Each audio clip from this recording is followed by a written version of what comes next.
Good morning. It's time for another coffee talk with John.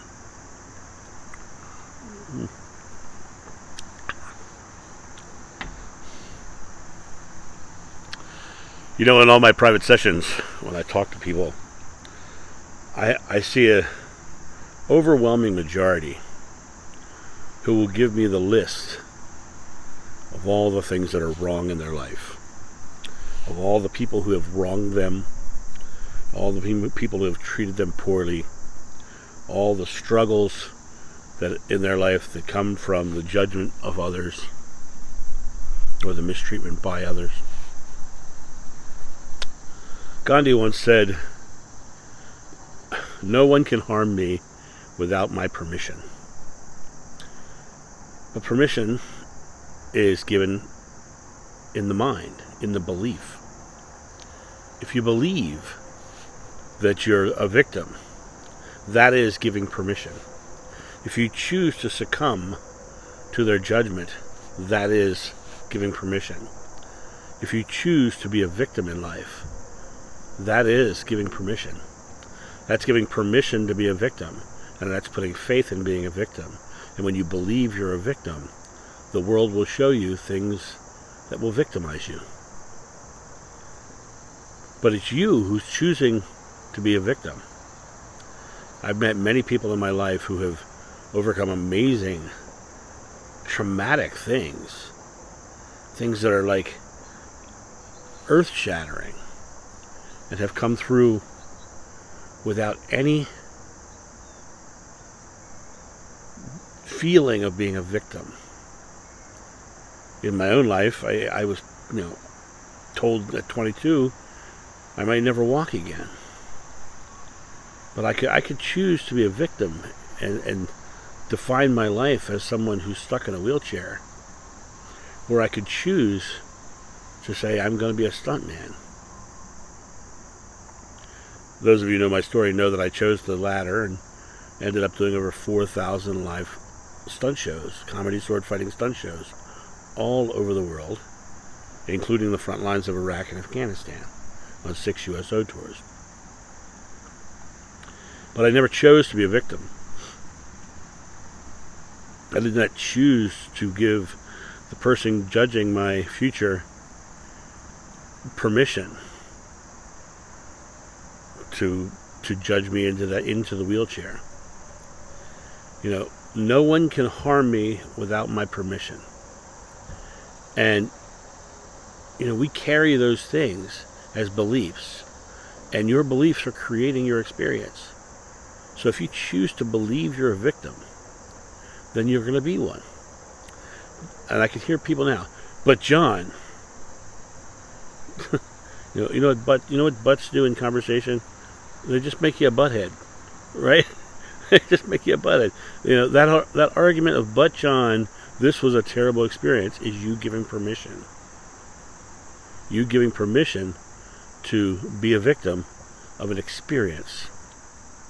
There's a story of two Buddhist monks walking down the road, and they come to a raging river, and that raging river is just rushing by, and right next to the river there's a little old woman who's trying to figure out how she's going to get across this river. And she turns to the monks and she says, "Will you please help me across this river?" Without a second thought, the older monk picks up the woman, puts her on his shoulder, carries her through the water, sets her down on the other side. And his little student monk, right beside him, and puts her down. They say they part their ways, and the two monks go wandering down the road away from the river. About 2 miles down the road, the student is getting madder and madder and madder and madder. And he turns to the teacher and he says, "Teacher, how dare you? How dare you? You know that we are not supposed to touch a woman. We are not supposed to touch a woman.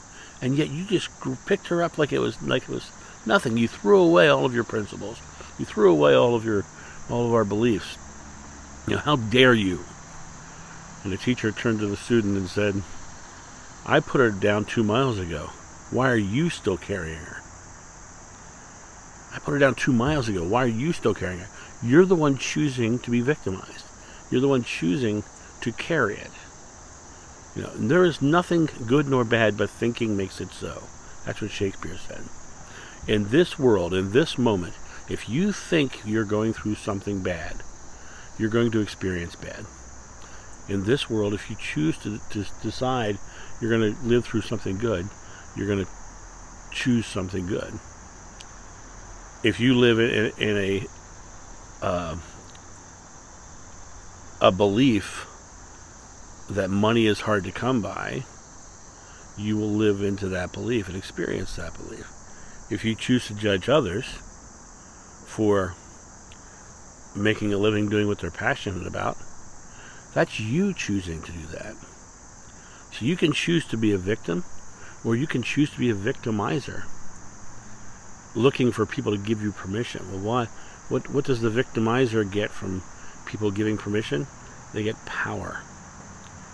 And it's interesting because the victimizer themselves is living a weak life. They feel like they're powerful because they've subjugated others' wills, but in reality, they have not understood the very nature of themselves. The judgment and the hate and the fears they throw at people are not allowing them to see love, because they're spending all their time. You do not have time to love someone if you are busy judging them and hating them, or looking at their life in judgment and saying, you shouldn't do this or you shouldn't have that. And it's funny because yesterday I put up a reminder video that at 4,000 subscribers I'm going to give away 4 free readings. And it was a 57-second video basically reminding people that this happened. I wanted to make sure that if they wanted to be in it, they needed to put a comment down, because I'm not going to willy-nilly. It has to be people who are interested in actually doing it. And it's the most hated video on my channel. It's not surprising it's the most hated video. Within the first 4 hours, I had 10 hates, 10 dislikes. And I look at the video. It's not monetized, so there's no ads on it. It doesn't have an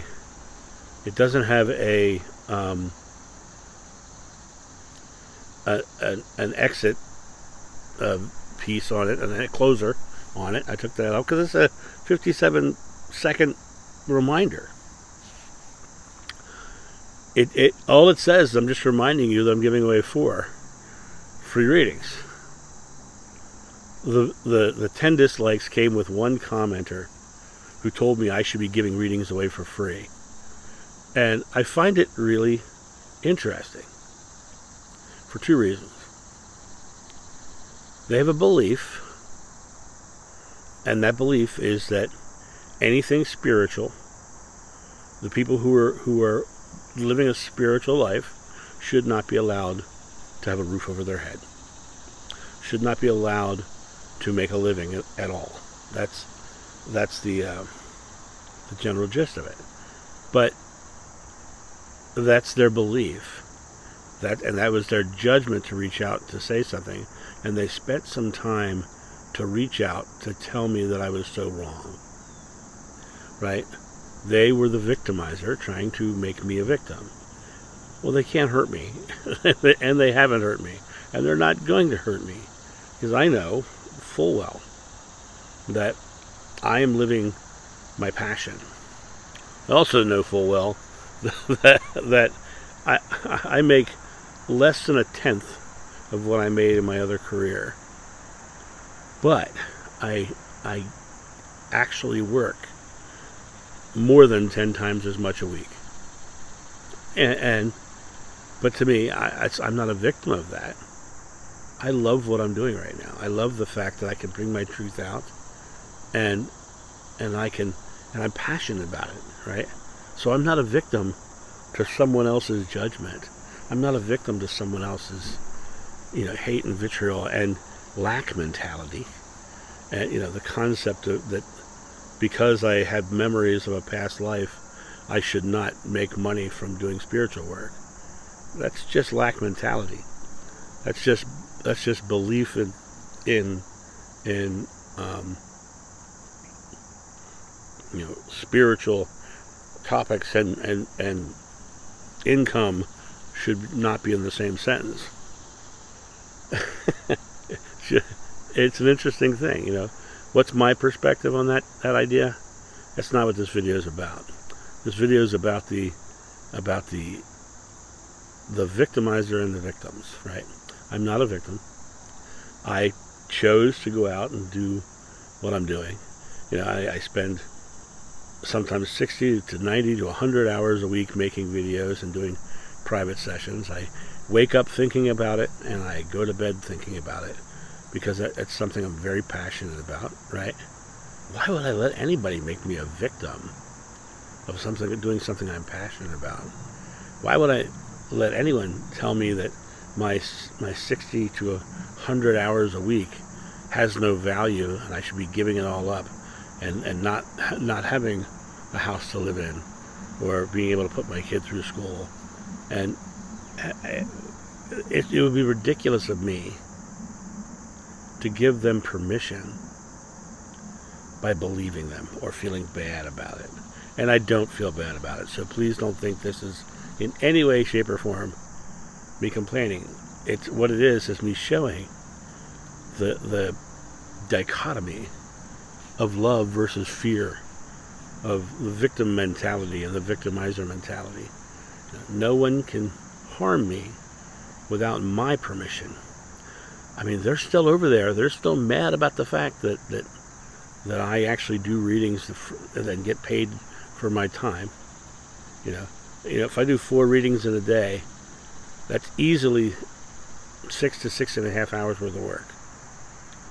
Because every session gets me sitting down and doing a channel reading beforehand. So, channel writing beforehand. So, I know that it's good work. I feel when I finish at the end of my day, I'm mentally exhausted in a good way, right? So I'm not a victim, and I won't allow anybody else to make me feel that way, because I don't give them permission. I shut them down quick. I ask them some simple pointed questions, and I send them on their way. You can do the same thing. Someone tries to victimize you or put you in place or judge you, you turn around and say, would Jesus have said that? What would Jesus do? Right? They like to use that one out there in the world, but if God is love and Jesus was a representation of love, would Jesus sit there and judge so harshly? Would Jesus sit there and tell us that you can't have a roof over your head, and you can't have the money to raise your children, and you can't? No, absolutely not. Jeshua, my friend Jeshua, would not do that. Jesus would. It's a very interesting statement there. Jesus would, because Jesus is what the organized religions call him. And those organized religions praise Jesus, who is someone I don't know, because the Jeshua that I know was nothing like that. He was loving, he was caring, he didn't believe in messiahs or deities, he didn't believe in fear and judgment, he believed in loving one another and the equality of everyone and the oneness with God that we all share. And so, if we all are one with God, then we should not, we definitely should not judge one another, because we're all one with God, which means we're all part of each other. And if we're judging someone, we're judging ourselves. And in very simple terms, judge not lest ye shall be judged. Judge not lest ye shall be judged as a judgmental person. So, don't give people permission to victimize you. Don't give people permission to lock you into a box of their beliefs. Stay in your truth. Follow your light. Be passionate into the world with the things you do. And trust that you're going to have a great life and live well because of it. You guys have a great day, and I'll talk to you soon. See ya. Bye. Hey guys, thank you so much for your support of the channel. Every day I pour my heart into creating these videos so that they bring value. That's my goal. That's my intention. And if they have brought value to you and you have the means, directly below this video, you're going to see a donation link. You can donate as little or as much as you'd like if you have found value. Also, you can go to johnofnew.com, pick up my regression, which is the moment of me meeting Jeshua and witnessing the crucifixion is on that regression. My meditations, my mini courses, even prints of my Jeshua painting are available on the johnofnew.com website. So if you have the means and you would like to make a purchase or make a donation, please feel free, because this channel solely exists by your generosity. And I am completely grateful to you for allowing me to speak my truth and hopefully bringing value to you. You guys have a great day, and I'll talk to you soon. See ya. Bye.